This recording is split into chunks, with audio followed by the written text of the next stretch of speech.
Welcome everyone. It's time for more The Life and Suffering of Sir Brante.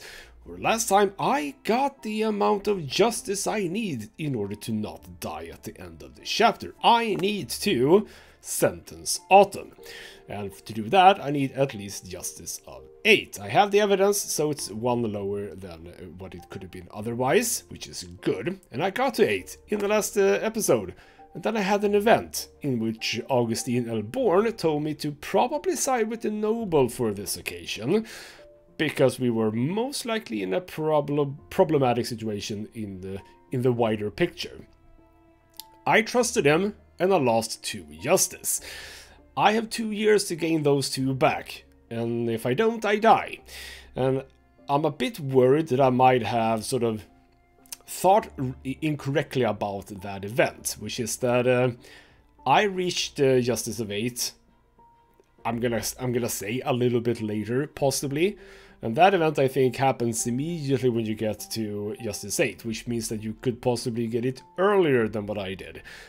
So that would have made more sense that he would say to maybe side with the noble. Where we are right now, it might have been better to side with the commoners.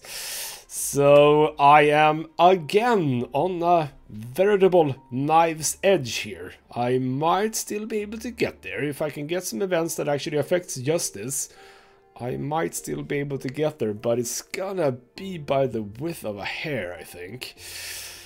Well, we'll see. It's all in the future. Also, by the way, yes, I've died 3 times. Kinda need to make sure that I stay clear of deaths. It's all very precarious, and I have a bloody final chapter as well if I do make it, where I also don't want to die. Oh boy. Alright then, justice for all is where we're starting off this episode. As you approach the steps of the prefecture today, a line of Legion soldiers wearing red cloaks bar your path. They are the personal guard of the provincial overseer. Has Gaius Tempest graced you with his august presence? You enter only after presenting your judge's signet to the guards. The common room of the prefecture is remarkably quiet and deserted. All petitioners have been chased away. The judges and gendarmes do not dare to leave their offices. Everyone is afraid to breathe. The overseer, the emperor's own brother, has arrived completely unexpectedly. The guards standing watch say you are expected at the prefect's office. You are escorted upstairs. Elborn is visibly anxious. The honored guest is there, reclining in the prefect's comfortable chair, his crimson fur-trimmed cloak cast over its back. Is Overseer Gaius Tempest himself. You bow deeply to the Overseer, he acknowledges your presence with a quick nod and turns back to Elborn.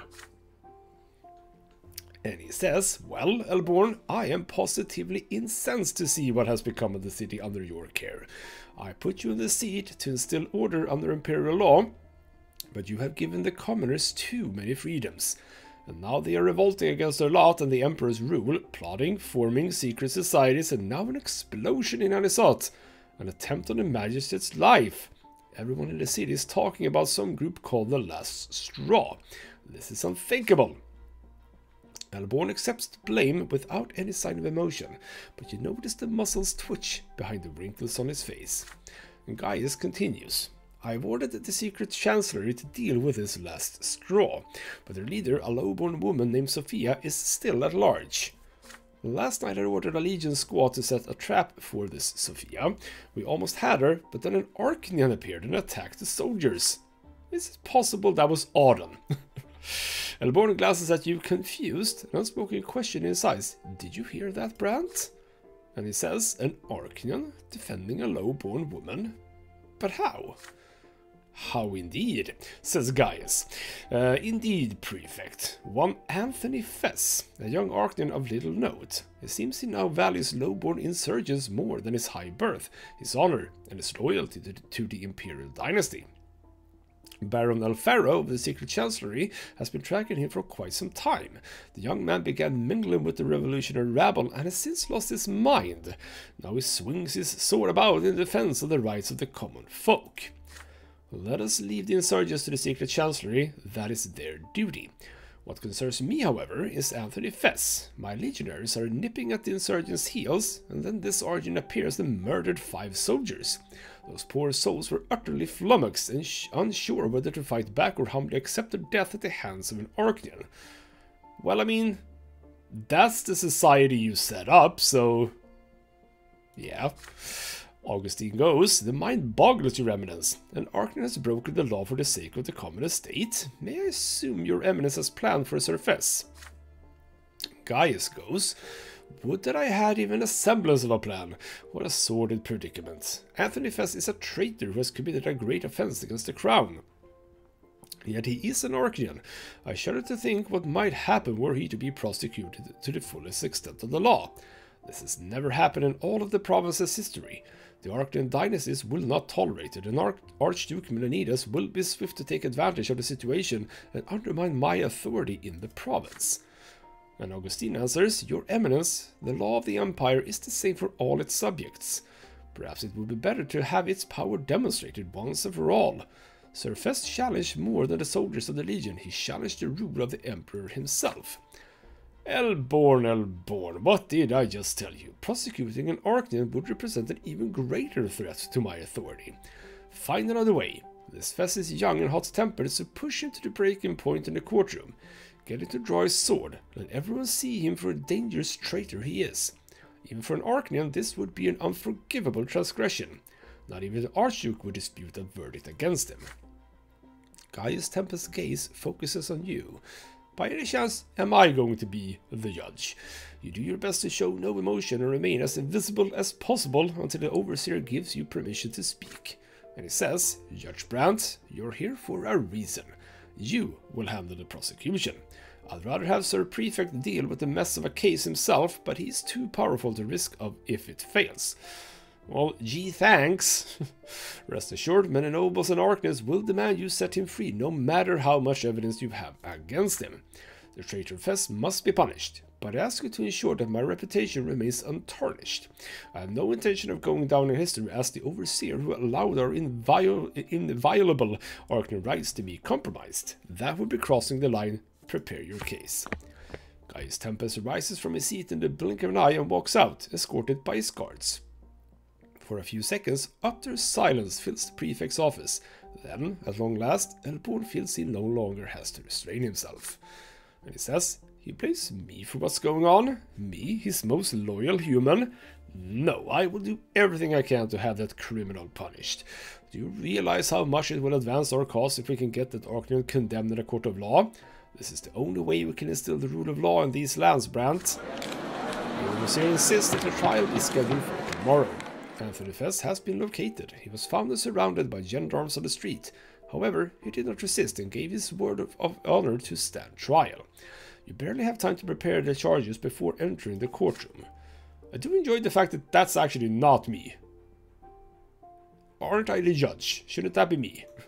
Or am I the prosecution? Am I like sitting here or something? Or is that me? It kind of looks like it. I have a ponytail after all. Well, I don't know. The normally half-empty seats in the courtroom are crowded today. The highest ranks of the aristocracy and the most noble families and dynasties all focus their gaze on you as soon as you step inside.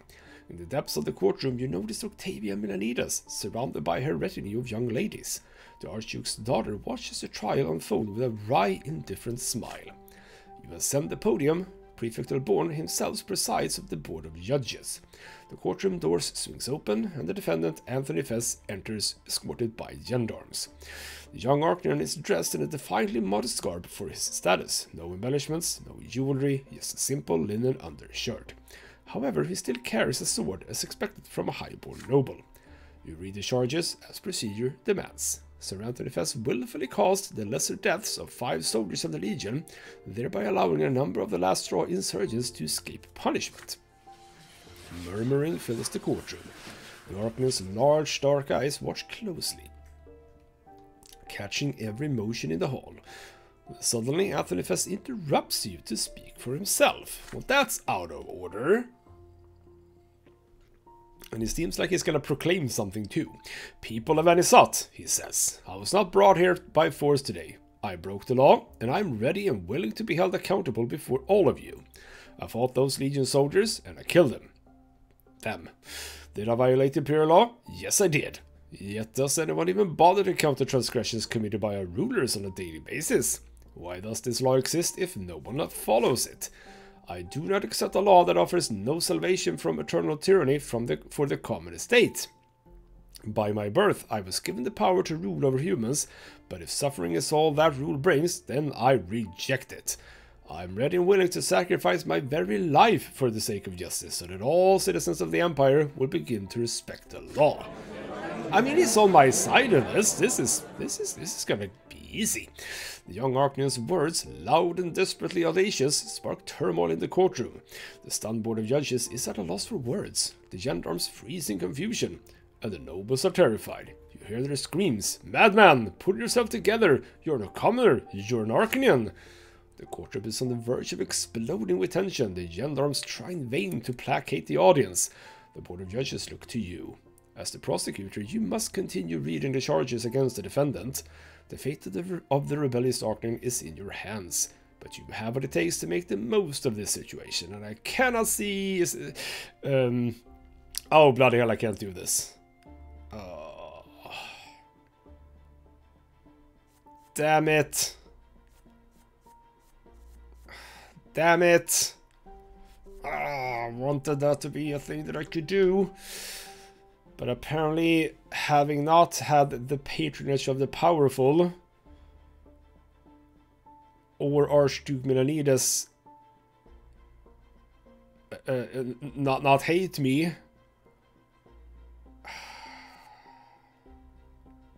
okay, fine, I can at the very least, bloody hell, I can just provoke him.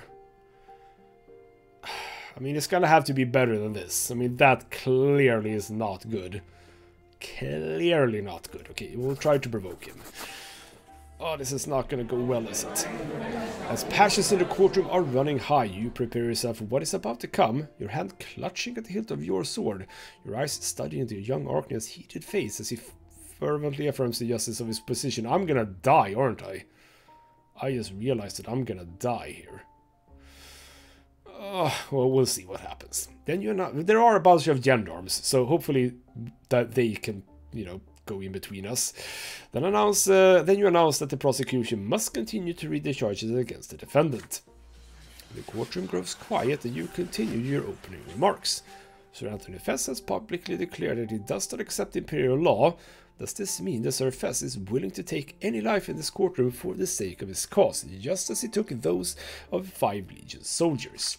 To which he says, I have as much faith in your laws as you do, Your Honor, but I would never kill anyone without cause. I fight for the common people. Slowly, you approach the defendant, your hand ready on the hilt of the sword. Then it seems Sir Fess is not truly willing to go all the way for his cause. Is he not ready to prove in public to everyone without fear that the law must not be obeyed? You do not speak those last few words, you scream them in the Arcanian's face. No, you continue. You are more than a traitor, Sir Fess. You are a coward and a liar. Would you know it? Second quote from my character, I think. A grimace of pure hatred contours the young Arcanian's face. He draws his sword and attacks you in an instant. Everyone in the courtroom freezes in terror. How dare you call me a liar, he goes. I am not afraid of you, nor of the Legion, nor of the Emperor himself. Anthony Fess assaults you with a storm of slashes and strikes. You parry them furiously, but you cannot withstand the strength and skill of an Arcanian. He presses you to the wall of the podium, all eyes on the fight. The gendarmes rush your aid, but the Arcanian's blade flashes so quickly they cannot even hope to approach you. So, I do have Valor of 20 where I can, as it says, do one heroic or other one extraordinary deed. Now's the time, game. You mount your last defense, your strength failing. The frenzied young Arcanian strikes you down with all of his fury, almost as if he sees you as the embodiment of all injustice in the Empire. You are too slow to parry his next blow. That means I'm dead. Holy crap. The steel sinks into your heart. With a burst of chilling pain, it shudders and stops. A lady's muffled scream from deep within the courtroom is the last thing you hear. I mean... So that's it. This was your 4th and final death. You had spent all time allotted to you by the gods. As you soar towards the shining pillar, you take one last glance down. You see thin, shimmering lines running along the ground. You observe the human face with which your earthly life was connected. A face that will now continue the course without you. So true death? Uh-huh. So what happens now? Neither side could overcome the other. The fire of the revolt could not be extinguished. The province, and then the whole empire, fell on troubled times.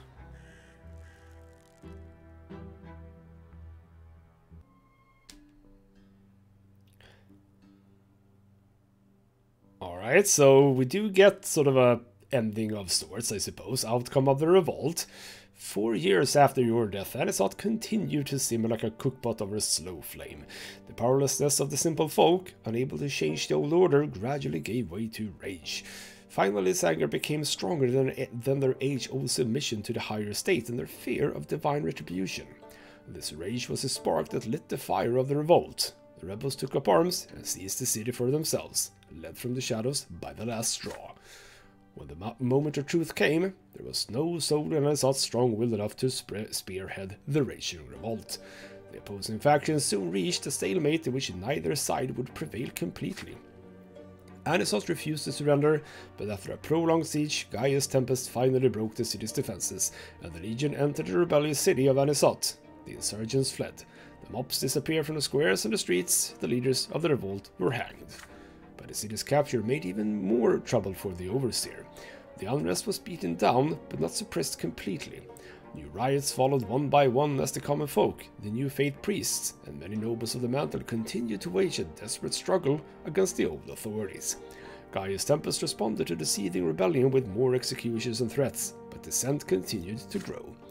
As the unrest in the city smoldered, the rest of the empire eventually caught wind of the Anisot revolt. Nearby Magran towns and villages saw their first riots soon after. Chaos began to spread across the empire. The empire responded to this enduring turmoil with ruthless action. But even after several villages and towns were drowned in blood, the riots only intensified.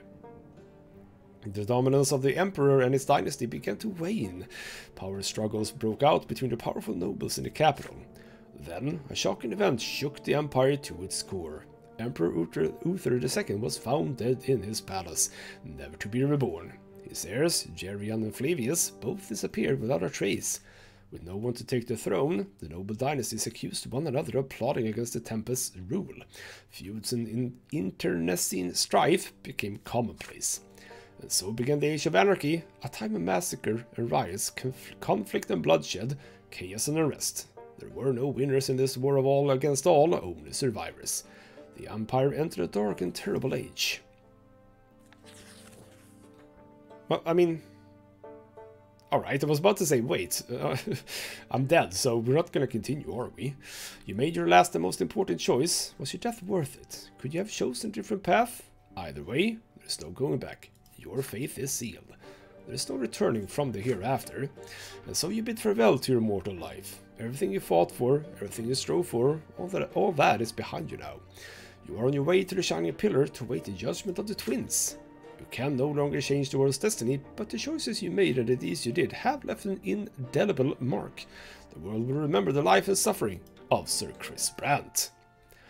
So, okay, bloody hell, there's a lot of stuff happens when you die, apparently. The hour of your death has come, your soul has left your body, never to return. You are taken to the peak of the Shining Pillar. Every moment separates you more and more from the mortal realm. The link that once bound you to is gone forever. You look up to see two divine visages watching you intently. The elder twin gazes upon you, full of sorrow and compassion. The younger examines you dispassionately, seeing your every act and thought. You have ascended from the mortal realm. From here you are but one step away from partaking in eternal bliss atop the peak of the Shining Pillar. But first you must be judged by them, just as every other soul born in this world has been judged since time immemorial. Only their judgment can decide whether you deserve to remain atop the peak or be hurled down to the foot. You stand before the twins. Your very essence is laid bare before them, all the secrets of your inner self revealed in full. Your soul is like an open book to them, one that preserves the story of your entire life. You lie prostrate before the gods. The time has come to take responsibility for your mortal life. And the elder twin asks, are you thankful to the gods for the life you lived? I'm probably not going to submit to them, so I'm thankful your soul is filled with love for those who created you. Nah, your god is over, your life was agony, you're happy to end that mortal existence and leave it behind. Or you feel no gratitude whatsoever to your creators. Your mortal life was yours and yours alone. Probably true. You hate the world the twins created as well as your entire mortal life. Nah, we're not going to go that far. You regret how you squandered the twins' given gift. Or you start to accept everything that happened to you in the world the twins created. Your life was your life. Yeah, I'm going to go for that one. But how does this, like... What does it mean? They hear your answer. Compassion and remorse fill the immeasurably deep eyes of the elder twin. He turns to face his divine brother, who turns his gaze with an expression of stern remorse. The elder twin asks once more, what was life to you? Struggle for your beliefs, suffering, indeed, hardship and grief, toiling life, or rather toiling diligently, doing duty, learning the world about its truths, service to others. I created something new. No, toil, I suppose. Oh, empathy. Didn't even read that one. The elder twin bows his head, warily considering your response, but the stern visage of the younger already looms above you. Human by name of Brante, what did you live for? Principles, living by my beliefs, freedom, both for myself and others, power, sought to shape the world, bend it to my will, not really, but sort of. You live to make other people's lives better, faith, not really. More than anything, you want to find happiness, and then finally a cause. And I had the ability to do a thing, but I never got to, which is weird. The younger's gaze lingers on your bare, defenseless soul. The divine figure continues his stern interrogation. Why is it not over? I mean, we're not going to continue, so why do all of this? Interesting. What did you leave behind then? Change? A little bit. Order? Not so much, sadly. Doctrine? You believe in something has changed the world. Pride for my family? Also, not so much. I've become an important part of the history. Possibly a little bit. Achievement? Maybe. You know what, I'm going to go for legacy. I don't know if that's entirely true, but a little bit. The younger twin now moves toward you with clear intent, poised to render his judgment, but the elder twin restrains his brother with a gesture. The divine voice fills you once again. Did your life make the world we made better or more perfect? Oh, absolutely better. Well, actually, in some ways, I don't really know. Truly, I don't really know. Boring choice, possibly, but it is true. The younger twin is silent, his eyes two swords piercing your soul. The elder twin speaks to you again, but you already know the question. The very same question that caused you so much suffering shortly before your true and final death. What determined your destiny? Myself. I don't know exactly. Yeah, in the beginning of the game. Well, actually, you know what? Oh, I kind of want to go back because it is actually both. The twin gods exchange a glance that lasts a brief moment and all eternity. Then the hand of the elder twin reaches out to you, glowing with light and warmth. The gods offer you an unprecedented opportunity to change your destiny, to rewrite the book of your life. Would you like to take a different path in life? Yes. I'm interested to see what happens if I do this, but how does this work? You reach out to the massive hand of the elder, it lifts you up and you're enveloped in warmth and love. You want to stay like this forever, but you must return to the life you knew. The elder twin's hand releases you. You fly down to the mortal world once more. Oh, so it's actually not over for Brante. Okay, well, I suppose, okay, so the game is actually a little bit nice to me, I suppose. I suppose the game is a bit nice to me, or do I have to replay? Yeah, I have to restart the chapter. Okay, well that's something I was planning on doing anyway. So, what I'm going to do, because I think that is... I don't want to replay too much is what I want to say. So I want to go to, I'm going to try and replay every single year exactly like I replayed, how I played them from the beginning of this this time, which is going to take a bit of time, but I can skip a lot of the text, so probably actually not too long. I want to go to the point where I got to, basically where we were in the last episode, where I got to Justice of 8. I had the event in court with the commoner and the noble, and instead of going with the noble, as Elborn said, I'm gonna go with the commoners instead. Hopefully that will work out better. So let me do that, see if that is enough to sort of move on to the revolt. Alright then, we are back. Even though I can click past a lot of text, it does still take some time to go all the way to the sixth year. And I'm gonna do the same again. We know about the problem of all of this. Gustav tried to burn the thing and pushed him, or her sons pushed him. He bumped his head and died, and now we need to make a decision. I punished the Steiners, but I'm gonna go for this one instead. I quit the Steiners. The Steiners were merely protecting themselves. They broke no law. So let's see how this goes at this point in the game. You rise, cutting off the racket in the room, and begin your speech. You gesture passionately, putting all your faith in the power of justice into every word you utter. You have heard both parties and are ready to deliver your verdict. However much Elverger may cling to the lots, he's not in a church. He's in a court of law, and this court's duty is to judge all the estates and decide all cases fairly. This case is of a nobleman who believes he has the right to rob and murder commoners as he sees fit. The Steiners are completely innocent. They were merely defending themselves against Elverger's assault. They are free to go. On pain of punishment, Elverger must not persecute these people further or make any attempt on their property. The courtroom is stunned by your decision. For a few moments, everyone is frozen, unable to believe that you have just acquitted the killers of a nobleman. I mean, the whole point of killers, by the way, in this one is kind of pointless because you do come back. I guess it is a murder still, but yeah, it's not a final murder. It's just a tickling murder. When the common folk burst into cheers, the guards escort enraged Elverger out of the common room by force. Flummoxed, the Steiners talk over each other in their haste to thank you. The other judges stare at you in horror. The trial is over. And Augustine goes, "Well then, Brante, it's a shame you didn't follow my advice. Now the lowborn have nothing to stop them from taking up arms. There's a terrible storm brewing. We can only hope we won't be smashed against the rocks." Carrier goes down, justice at 10. Commoners seize power. We'll see how this goes. Eloquence goes up a bit. Also nice. So, alright, and now we are vaguely back to where we were at the beginning of this episode. Well, we have to do something again, I think. I'm just gonna click through. Because I think that these are the same. They don't have to pay taxes anymore. Very nice. Wealth goes up. Power goes to the commoners. And indeed, unremarkable litigation, etc., etc. Alright, we still know about Auden. We wait for that. We apparently do that at the very last thing.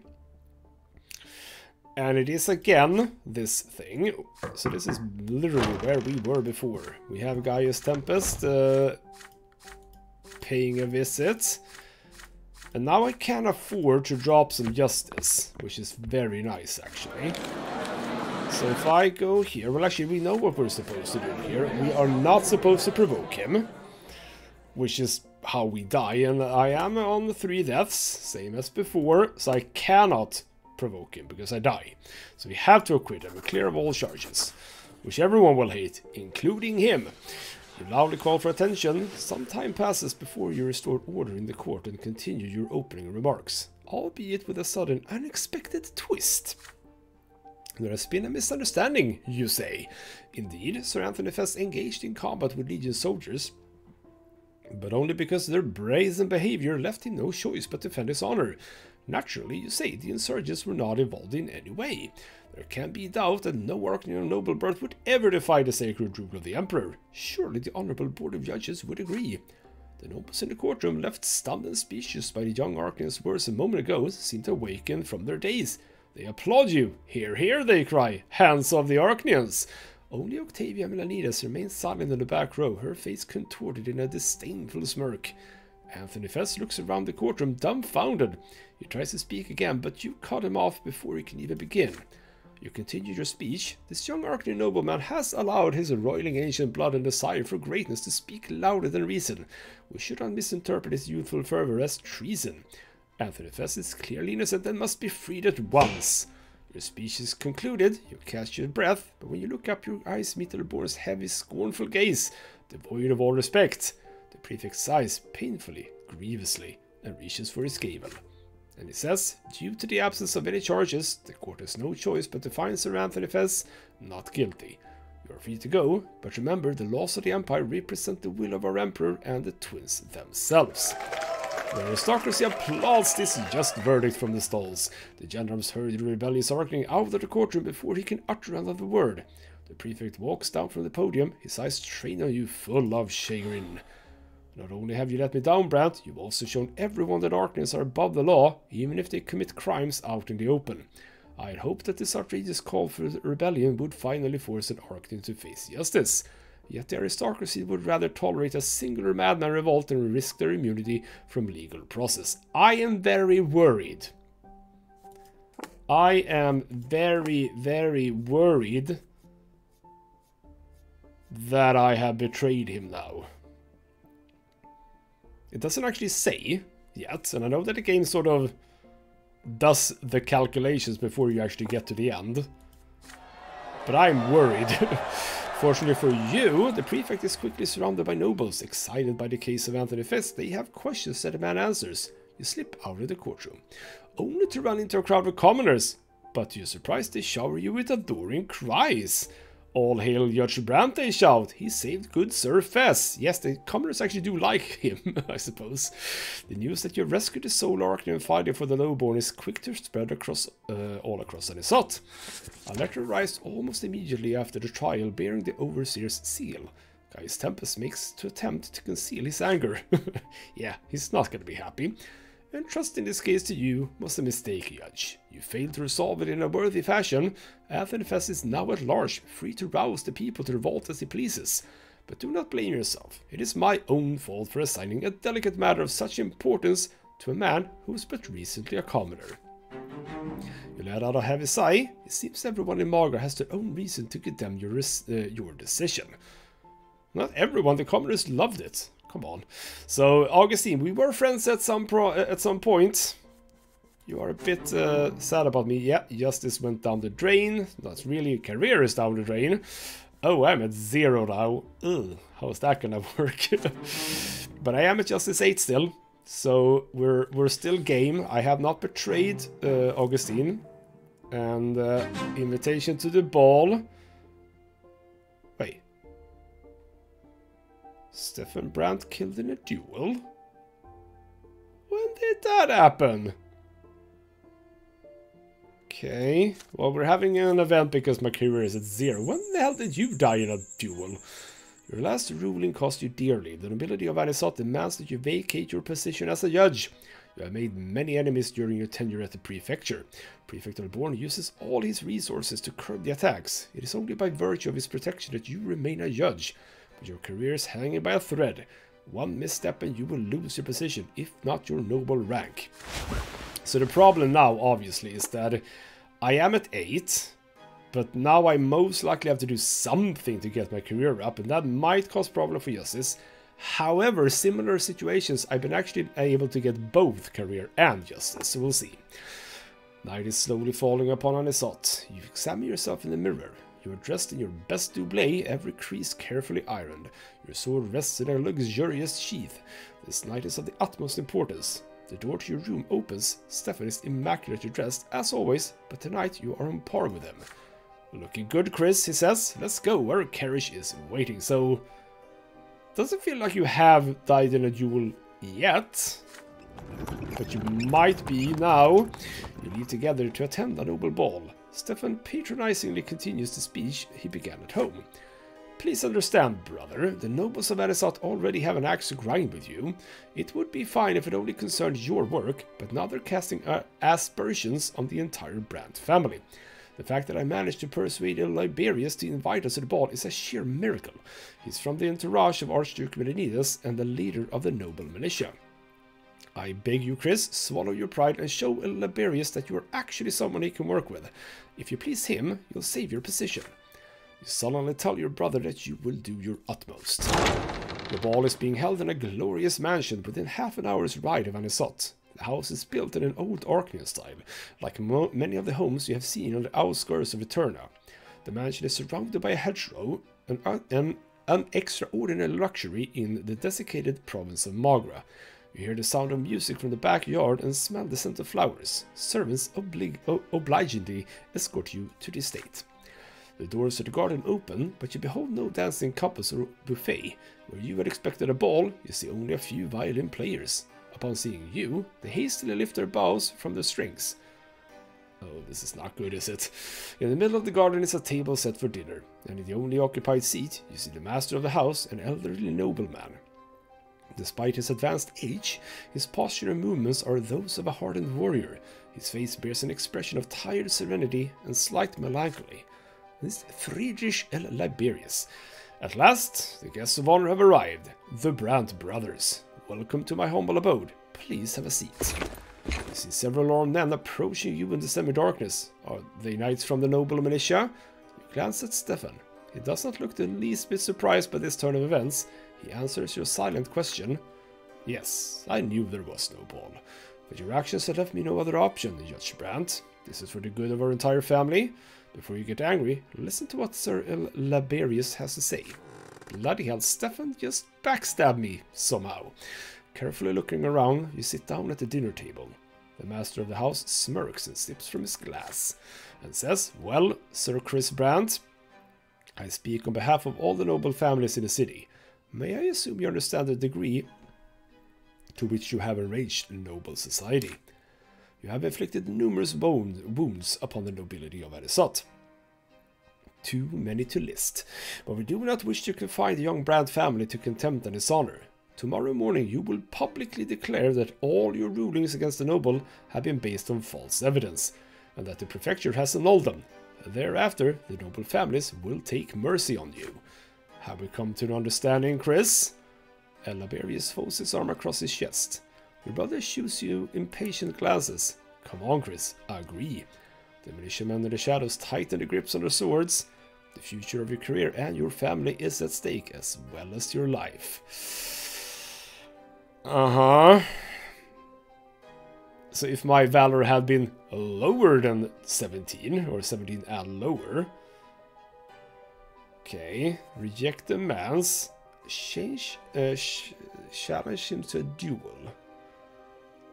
See, that says valor over 18, which leads me to believe that I could manage it. Because if I do that, I mean, it's game over in some ways. I don't think I can do that. That seems like I just die if I do that. I'm gonna try the challenge. If I have to replay everything again, I might have to change some stuff late, or rather earlier on, where I made a couple of mistakes, actually. But I'm trying the duel against better judgment.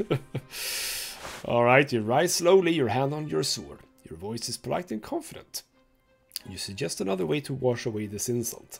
Liberius represents the noble families that you've allegedly wronged. Is he prepared to settle this dispute in a noble duel to the lesser death?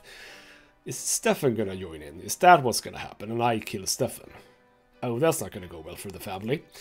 Liberius sighs wearily and gestures to a servant to pour him more wine. And he says, You've chosen a fine time to remember our noble traditions, Sir Brante, now that your own honor is threatened. Your brother springs to his feet. Come on, Stefan, don't do it, like an idiot. What's wrong with you, Chris? Sir Liberius has offered you a helping hand and you're going to fight him? Elabarius rises. He limps slightly, but it is clear from his build and bearing that he is a seasoned fighter. Never mind, Stephanie goes. Your brother has decided that this is a matter of honor. For the first time, it shows the side of our noble traditions. If this is the way you want to settle our dispute, so be it. I've never fled from a fight. I hope you have more than one life left, Chris. Give me my sword and play something. I don't, so let's hope that that requirement of over 18 valor actually is to my favor. The violins play. Stefan, the nobleman of the militia, silently watches the beginning of the fight. Step by step, your weapons drawn, you come closer to one another. Elabarius drags his right foot slightly. This is your chance. You enter the fight with a series of rapid strikes. This is no time for elegance. You need to push him off balance by sheer force. You have to admit that despite his old age, Elabarius is a splendid swordsman. He firmly blocks each of your lunges. You make a powerful attack, and it nearly ends up being your last one, when the dexterous old man makes a sudden riposte, hitting your sword with great force. But your chosen strategy gradually begins to pay off. Soon, Elabarius, forced to retreat, takes too wide a step back and finally loses his balance. With a heavy slashing blow, you knock the sword from his hand. You continue the movement and your blade slides right into your opponent's chest. The old nobleman staggers and passes his hand over the wound. When he feels the blood, Elabarius chuckles and falls flat on his back. His body dissipates almost immediately. This was not the nobleman's last life. The violins fall silent. The witnesses to your duel exchange glances. You have won a duel of honor. Well, I've done that, but what now? It doesn't feel like this is over. Maybe it is. You leave the mansion in silence. On the way home, Stefan addresses you guiltily. Listen, Chris, sorry for lying to you. I didn't think you'd ever come if I told you the truth. I was wrong. You accepted the challenge like a true nobleman. The aristocrats won't refute that. For the time being, we're no longer in jeopardy. But I implore you, be more careful from now on. The family must not be harmed by your actions. The next morning, you go back to work. There is a letter on your desk. You recognize Elborn's handwriting at a glance. And it says, Sir Chris Brante, I hereby notify you that the prefecture has become aware of a duel you fought in the mansion of Friedrich L. Liberius. According to the decree of His Majesty the Emperor Uther II forbidding dueling, you are liable to a fine to be paid to the Imperial Treasury. Your right to carry a sword is revoked for a term of 1 week. I understand how heavy the burden of your circumstances is, but a judge who breaks the law undermines the idea of justice in the eyes of all the estates. It is an unforgivable mistake. You sigh. The law is the law. Alright, well, okay, we are at 7 now, not 8, but wealth goes down, valor keeps going up, willpower at minus now, which is not good. I desperately need that last point of justice now before the end. And also, by the way, that is interesting, because there is a destiny here, which is that Mother recovers. But that requires unity and sadly willpower, which I now do not have. So my mother is going to die. Deafening silence fills your home. You are standing by Mother's bedside. So are Father, Gloria, and Nathan. For an entire day, Mother has been feverish, barely conscious. Gloria never leaves her side, not even for a minute. Nathan has even stopped drinking, so we can offer your sister his awkward help. Mother's health deteriorated greatly over the past year, and the fighting in the family home has dealt a great blow to her. She has been bedridden for a month. So I assume that if I would have gotten the family at peace, possibly that could have solved it. You have been to every doctor and folk healer, but no one can help her. They all tell you the same thing. Lady Lydia's life is in the hands of the twins now. If she passes away, she will not come back. And so you wait by Mother's bed in sorrow, hoping that she will regain consciousness. There is a long silence and no one has the courage to break. Then, at last, you hear Nathan's meek voice. Mother? It's me, Nathan. Can you hear me? Mother suddenly rises on her elbows. She looks around, her eyes unseeing, beads of sweat forming on her pale forehead. My son, where are you? Nathan takes Mother by her thin, emaciated hand. She leans closer to look at him, struggling to recognize his face. Stefan, where are you playing with your younger brothers? Were you playing with your younger brothers in the garden? You must be all dirty. Come here. You may not be my son, but I care for you as though you were my own. Oh, what a nice, happy family we have. A blessing from the twins. Nathan isn't sure what to do or say. Father strokes his wife's hair. His eyes are two orbs of searing, indescribable pain. And he says, "You're a little confused, Lydia. This is Nathan. And the children are all grown up now, remember?" Mother's eyes were bright and alive just now, but the next moment they grow dim again.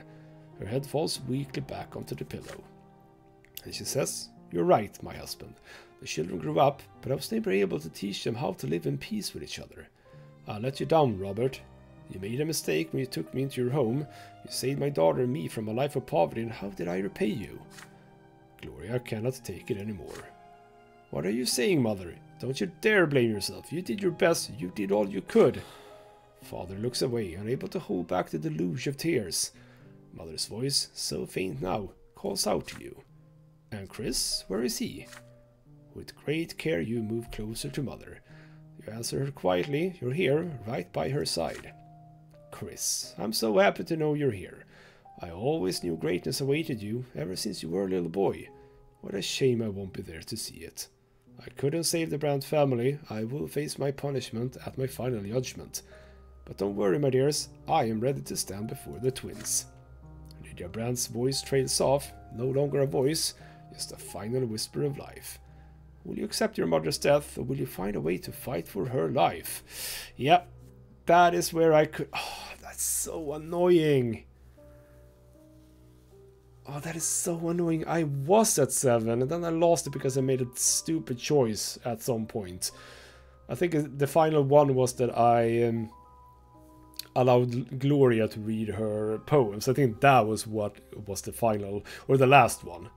I could have done this. That's so annoying. And I suppose, yeah, okay. I suppose that doesn't actually... actually heal her, because I think that's the one that heals her. I give from my willpower to her, but unity has to be even higher.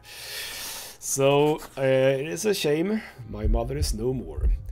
Your heart aches and grows numb as you realize the inevitable. There is nothing you can do to help your dying mother. There is nothing that would give her strength.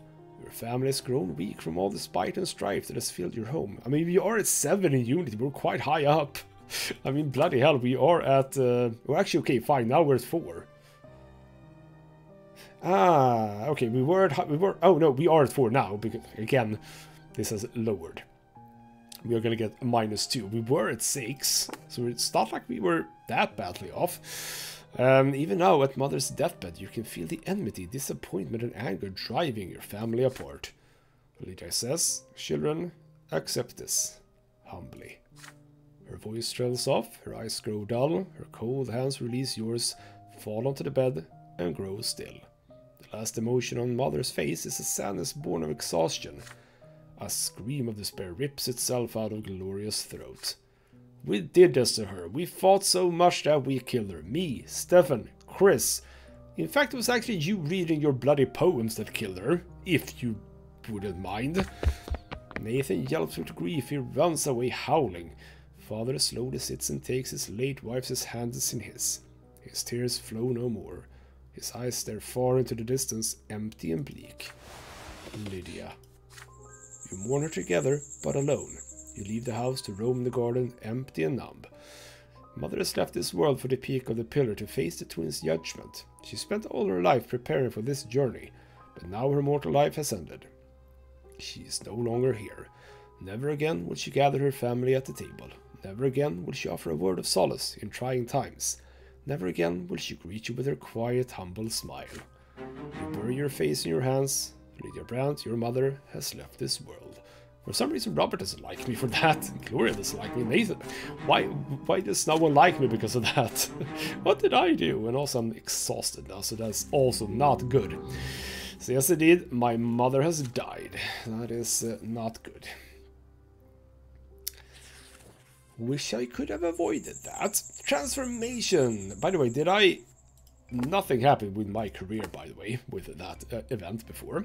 It has been a long time since your last encounter with Otavia Milanides. You have come to expect to run into her from time to time in the most unusual of circumstances.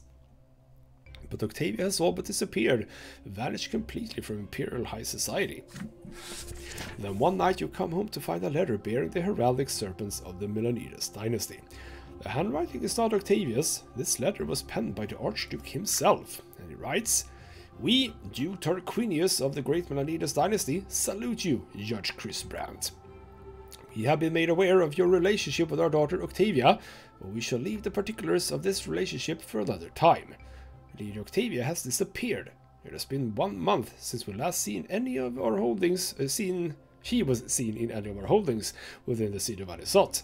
We, Archduke Melanides, expect you, Brante, to aid us in finding our lost daughter. Tread carefully, lest you attract unwanted attention to this matter. The reputation of the Melanides dynasty is at stake. Do not fail us, Judge Brante." The Archduke's expectation represents a direct order to find her as soon as possible. To refuse him would spell certain and immeasurable disaster. You begin looking for Octavia immediately. The building where the Circle of Latari used to gather was abandoned long ago. You have no hope of finding any of Octavia's followers there. Decide to search the prefecture's archives. You spend an entire morning going through each and every case and report concern with ancient races and rituals of old, even indirectly. After a long search, you finally stumble upon a familiar name, Alexis Lance, a noble from an influential bloodline. You impersonated him when you infiltrated the Circle of Latari 2 years ago. The archives say that Lance was reported multiple times to be searching for another faith, and claimed to seeking to understand the sign of the twins, in his own way. You chuckle upon seeing this. The original Lance was one of the first humans ennobled by Melanides himself. The proud name of his forefather is the only thing that has saved the willful Alexis from the Inquisition's pyres. Regardless, he is your only clue to Octavia's whereabouts. You head for the Lance mansion at once. You tell the servants at the door that you have an urgent matter to discuss with their master. A tall, gaunt nobleman with a thick beard walks down the stairs to greet you, studying you intently during the introduction. His eyes seem to be locked in a perpetual state of pain, but it is different from the ever-familiar pain and suffering of the common lot. You inform Lance sternly that you are aware of his involvement in the Circle of Latari, and hint that his noble origins may not save him from an inquisitorial visit this time. You are looking for Octavia Melanides. Where is she? The eccentric nobleman lets out a rueful chuckle. She is not one to hide the truth. The Circle of Latari is here, within these walls, Lance tells you. But Lady Melanides is currently conducting a ritual of the utmost importance. No one may interfere.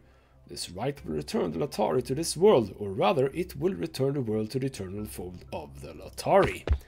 You resolutely walk past the Lance and his intellectualizing and march up the stairs. The servants rush to stop you, but one stern glance is enough to remind them of their lot. Upstairs, you hear the familiar droning chant. You fling open the massive gilded double doors leading to the sitting room. The silhouettes in gilded masks and flowing garb are the hair, undulating in their dance and producing all manners of strange sounds. In the center of their dancing circle is Octavia Melanides, lying prostrate on the floor. Octavia is dying. A sea of blood has already been drained from her slashed wrists, but she's still alive. You break through the circle of the Latari followers and rush to Octavia's side. The Archon opens her dark eyes to look at you, the world reflected at them growing faint and dim. She wheezes a true death rattle. Octavia's body melts away your arms. Body melts away my arms? Oh, bloody hell. Long fingers... I think it was supposed to say melt away in your arms. Not that my arms are actually melting. Long fingers rest on your shoulder. They belong to Alexis Lance. Lady Octavia will not be reborn, he tells you. She has left her body and soul alike. She has become Latari. Without a word, the members of the circle slowly part and spread out around the large room. The deed is done, says Lance. Sending one of our number to commune with the Latari is the most we could have hoped for. Before you can compose yourself, the creature that was once Octavia flows into the room. Everyone falls silent, watching in wonder and awe. She's an elf! Alright then, you can still recognize Octavia's features in this creature. It seems to float in the air, its body thinner, its skin now gilded and reflective in the candlelight, its eyes larger and bizarrely elongated. Octavia's followers cover the creature's delicate shoulders with a cloak and stand reverently before it. The creature that was once an Arcanon approaches you, slowly, without touching the ground at all. Its voice drones remote and distant, like an echo from a faraway realm. Ex-Octavia, I like that. It's ex-Octavia. You have borne witness to a rebirth. The one you call Octavia Milanidas is no more. The mind of the Latari now resides within this body. The one called Octavia has cast off the shackles of your narrow world. She is awakened, now free of blood-tied birth and other such burdens. She sees the world as it exists in the mind of the Latari, the only true world, for all other worlds exist within it. Neither you nor any of the other denizens of your illusory world can return the one called Octavia to her cage. You must leave, human Chris Brante. The one you seek is no more. And I suppose there's no problem with this. I don't think that... I mean, I can hopefully come up with an answer for the Archduke. Yeah, you know what? As we did grow close with each other, I can't do that one. Because I've sort of... Yeah, I didn't do the Latari ritual before, so that's not a problem, or rather a possibility. Let's do that one. This does not feel as if it's gonna affect anything with my occupation at the very least. The creature that was once Octavia Milanidas turns away and slowly departs, as though swimming through invisible water. You shake off your amazement at witnessing this incredible creature. You tell yourself again and again that this is still Octavia, your beloved. With determination, you hurry after the creature and put your hand on its shoulder. Its body is so delicate now, so fragile, that you fear to shatter it with a single touch. The gaze of its abyssal almond-shaped eyes is utterly inhuman. You know nothing of what has happened to her, you tell the reborn Octavia, but your feelings for her remain the same. No matter what, you accept her transformation and will remain by her side in your thoughts and actions, even if she is no longer the woman you knew.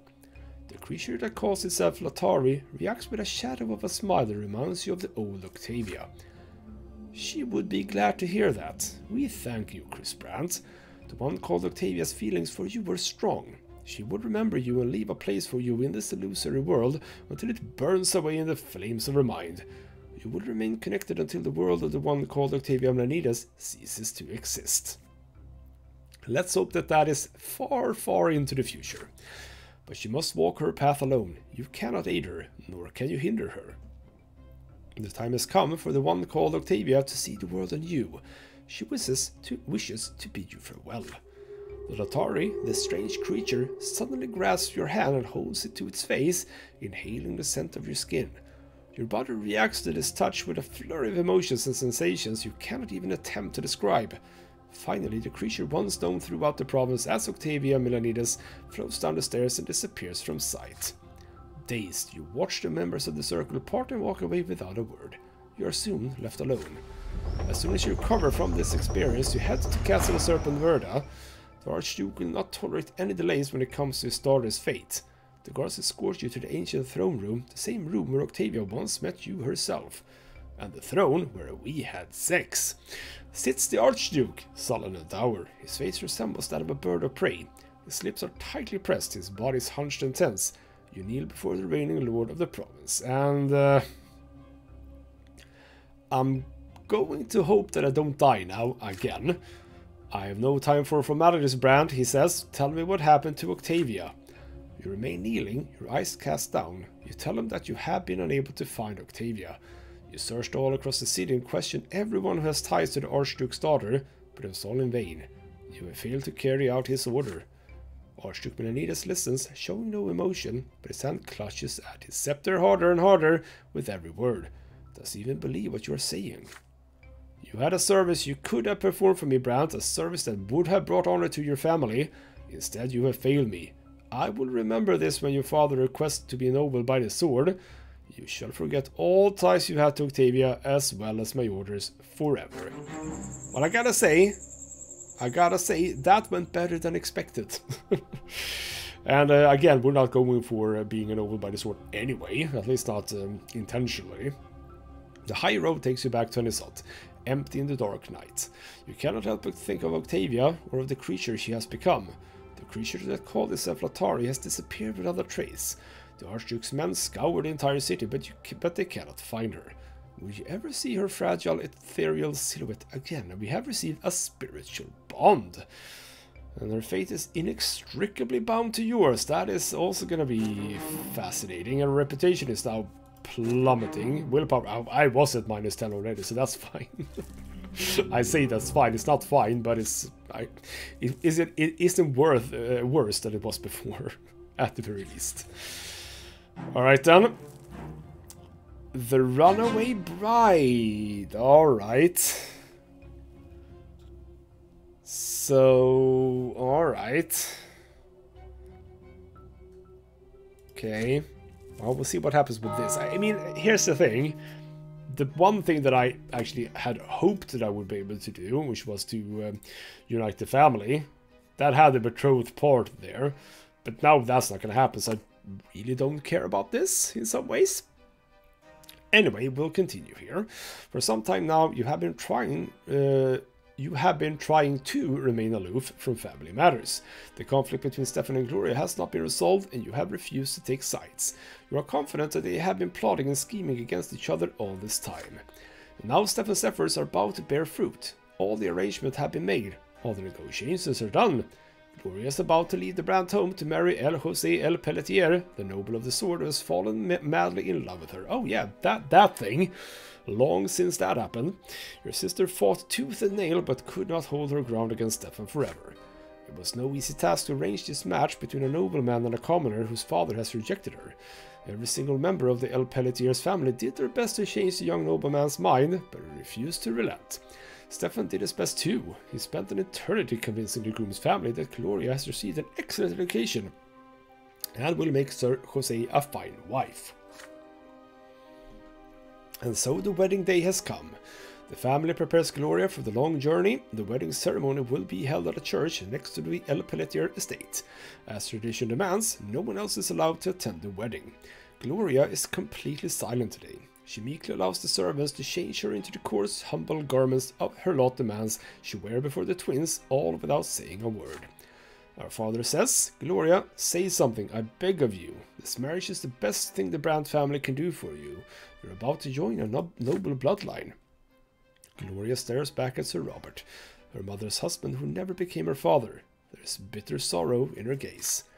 And she says, I think it's more likely I'll be added to their family's opulent collection as another exhibit. But still, from the bottom of my heart, I thank you, Sir Robert. You've destroyed the last of my illusions. My fate rests in the hands of my noble masters, and it always will. Father responds with a heavy sigh at a loss for words. You prefer not to intervene. Gloria would rather not speak to you anyway. Just outside the door, you hear the neighing of horses in Stefan's excited voice. Gloria, your groom has arrived. The man who enters Gloria's chambers behind Stefan is Gloria's betrothed, Jose El Pelletier himself. His dignified bearing and the thin features of his wistful face betray his noble origins. An elegant earring glints in his ear, a concession of modern high fashion. El Pelletier greets the bride's family with a gallant bow and gently kisses the hem of Gloria's dress. The young noble of the sword takes great pains to remain composed, but standing so close to his future wife, he cannot help but let his emotions show. And he says, Good sirs, I fell in love with Gloria the moment I laid eyes on her at that fateful party so long ago. If I may, I give you my word that you are giving her to a respected and prosperous home. And from what Sir Stefan has told me, your family's standing will only benefit if Gloria becomes a member of another family. After all, I am born nobleman with a hereditary title. No scandalous rumors or gossip regarding my wife's origins can ever harm me, and any man who dares to speak a word of slander against Gloria shall face a duel to the true death. And Stefan says, well said indeed. A most wonderful outcome for everyone involved. You couldn't be happier, could you? Jose says, Gloria will want for nothing. I will keep her safe from all the world's troubles, free to write poetry, indulge in entertainment, and serve her husband. The enamored noble gazes at Gloria with a tender expression. She hides her eyes behind her unkempt hair. There is a hopeless look about her. Gloria, my love, he says, it is time. Our journey calls, the temple is ready for the ceremony. Very soon we shall announce the sacred intertwining of our destinies to the twins themselves. And then your new home and new life await. Gloria looks up. There is an obstinate glimmer in her eyes, so familiar from your childhood years. No, she says, with a... That is not a woman's arm and hand, but sure. I don't agree to any of this. I am not a member of the Brante family after all. They can't trade me away as though I were their property. I'm a bastard child of lowly birth, and that's what I'll remain.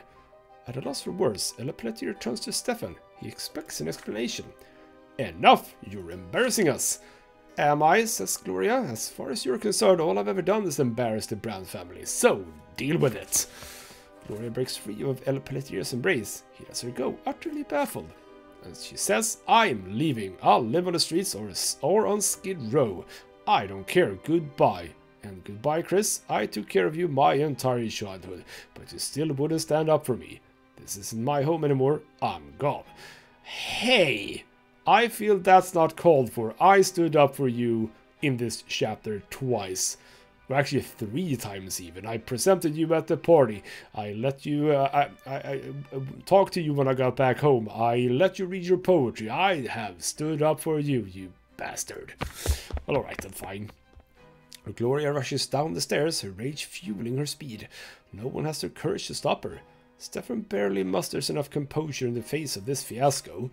And Jose says, what is the meaning of this, Stefan? You told me she agreed to the wedding. Do you have any idea how this will sully the reputation of the Pelletier dynasty? Stefan goes, enough, Jose. I'm just as flabbergasted as you are. Is this another one of your schemes, Chris? I can't trust anyone in this house. Stefan begins to pace around the room, driven by helpless rage. Pelletier shakes his head. He returns to his carriage with a scornful expression. Gloria has run away from home. You cannot find her, no matter how hard you search the surrounding neighborhoods. Did she find refuge in the seedy underbelly of Anisot? Did she leave the city entirely? You will never know. The Brante home feels emptier now without her. You wander the halls, lost in memories. You remember Gloria leading you by the hand through the yard and showing you the shining pillar for the very first time. You remember playing together. You remember how you and Stefan went looking for her in the Anisot ruins. You remember the quill and paper, what were your sister's constant companions. You refused to get involved in your sister's destiny, and now you have lost her. So, at home? Alright, so that couldn't have not happened? She's basically gone. Wow. That's not good. And now there's more. Oh, bloody hell. Okay. So now we get... I'm gonna keep going until we're done with, like, these special events, I think. So now we are dishonored. The mark of dishonor. Recent events have dealt a crushing blow to the reputation of the Brante family. You have slipped into the realm of infamy and disgrace. So far, the noble families of the city have patiently endured your transgressions, but now you have lost face in their eyes.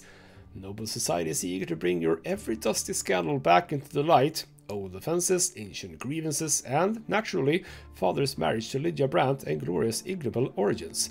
And they have surely not forgotten that the sons of Robert and Lydia Brante, Chris and Nathan, were born out of wedlock. None of the nobles would ever say this to your face, of course. Their behavior will seem perfectly ordinary on the surface. But no matter where you go now, you will be followed by scornful glances and dismissive whispers. And my father says, we have to accept this and humbly bear this burden. All hope of being a noble by the sword is lost. No matter what we do to restore our name, we will never wash away this mark of dishonor. Everything goes down. Bloody hell. We're not doing well. We have been, indeed, branded by dishonor. Luckily, that doesn't matter for the outcome of the chapter. So, I'm okay with that. Oh, come on. Thomas's wedding? Who are you gonna wed? Bloody, there's a lot of stuff is going on in the background, it feels like. This is a day you remember well. It began with a loud, impatient knock at the door. You are surprised to see Thomas paying a visit to your home. There is joy on his face as your old friend shakes your hand. And he says, Brante, it's been a while since I saw you last. I just got back to the city. I visited my folks, then ran straight here. Otton finally stopped hounding me. I sure hope that whole mess is over for good. You invite your friend in, but he gestures for you to wait, a sly smile on his face. I'm in a hurry right now, buddy. So much to do, so little time. I'll explain. Just got back from Solmina. There was this girl in the village, a shopkeeper named Mir. She gave me shelter, and I ended up falling head over heels in love with her. You congratulate your friend and pat him on the shoulder with joy. He laughs happily. My poor ma and pa, all their life they'd hope I'd marry a noble woman. I used to hope for that too when I was young, but now I know some things matter more than noble titles. Mir is about to be my wife. You offer Thomas words of congratulations, but it suddenly grows serious. Audens left me alone, but Mir and I will still be better off far away from Anisot. I wasn't happy serving in the Legion anyway. I thought the nobleman's lot would set me free from suffering and do the same for my descendants, but it just ain't that simple. I was less free than ever. I'll be better off as a commoner again, in earning my living by the sweat of my brow. A farmstead might not be an estate, but the high and mighty won't ever set their sights on me again. I'll live my life in peace, just like I wanted. I've just got one last request of you, though, Chris. You've done so much for me, but I'd wonder if you were the witness to my wedding vows before the twins.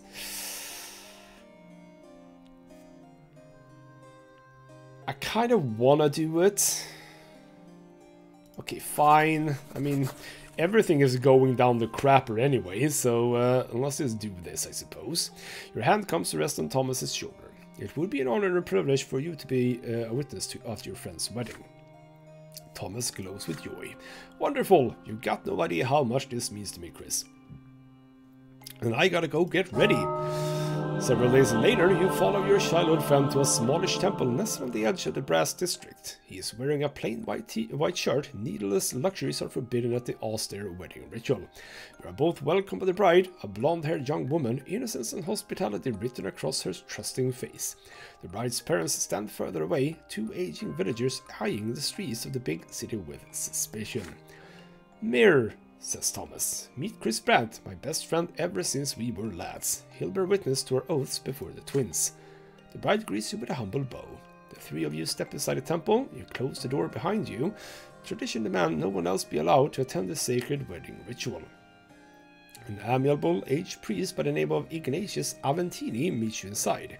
Thomas and Mir kneel before the altar, and Ignatius says, or Ignatius maybe, "O twins, elder and younger, behold these two as they kneel before you. They beseech you to join them in eternal wedlock." The candle flames dance and quiver. You hear a strange murmur in the temple. The darkness beneath the vault of the temple ceiling swirls into two colossal shades. The bride and groom raise their eyes to them, awestruck. Thomas, dost thou swear thy loyalty to this divine union? I do, says Thomas. The bride ascends to the same inquiry. Your turn is next. You stand over the kneeling bride and groom and speak their names as the twins watch over you. Thomas Guerrero and Mir of Solmina. One of the colossal shades leans over them, looming like a towering sword, while the other bursts into a beacon of blinding light that illuminates the temple from within. Thomas and Mir look into each other's eyes in amazement. From this moment forth, they are bound to one another by divine law, and divine love fills their hearts. Ignatius goes, in your sight of the twins, Thomas Guerrero and Mir of Solmina are no man and wife, as Chris Brante bears witness. The stern, solemn ceremony has ended. It is time to celebrate. A humble but happy feast is to be held in the bride's village. As day gives way tonight, you and Thomas leave the revel to enjoy a moment of quiet repose on the front porch. Your old friend looks off into the distance, hopeful. Yeah, remember how we fought in that yard over our little brothers? Look how much has happened since then. Both of you laugh as you recall the beginning of your friendship. I'll treasure those memories forever, I will. And you can be sure that my firstborn son's name will be Chris. Thomas chuckles, pondering. You and I, we grew up on the same street, but look how different we turned out. You have a say in other people's fates, Brante. Your name will surely be remembered. But me, I'm still a humble nobody. And you know what? I'm okay with that. I used to be so sure a man could never start out with a clean slate, but I guess I was wrong. I'll never forget you, Chris Brante, and I'll never forget everything you've done for me. A tear runs down your friend's cheek. For the last time, Thomas embraces you. Tomorrow he will leave Anisot forever. Will you ever meet again? Nobody knows. Good thing is though I got some willpower from that, so I'm at 0. And that has indeed happened. Thomas's new life. You see Thomas off to his new life, far from all the dangers and chaos. Was that an event for me? That's interesting. So, this is where we leave off. Was that actually... No, that's like not a thing that I had. That's like his thing, I suppose. Okay. Well, we are alive. We are in the runnings still. Justice at 7. Career at 0. But Justice at 7. So, we are still going for Autumn is sentenced. But can I? Or do I have to replay more of the chapter? Because that might be a thing. But, I suppose we'll see. More of this is going to come in the next episode. For now, though, this has been ghostmutgaming with me, Christopher. Thank you so much for watching, and I'll see you next time.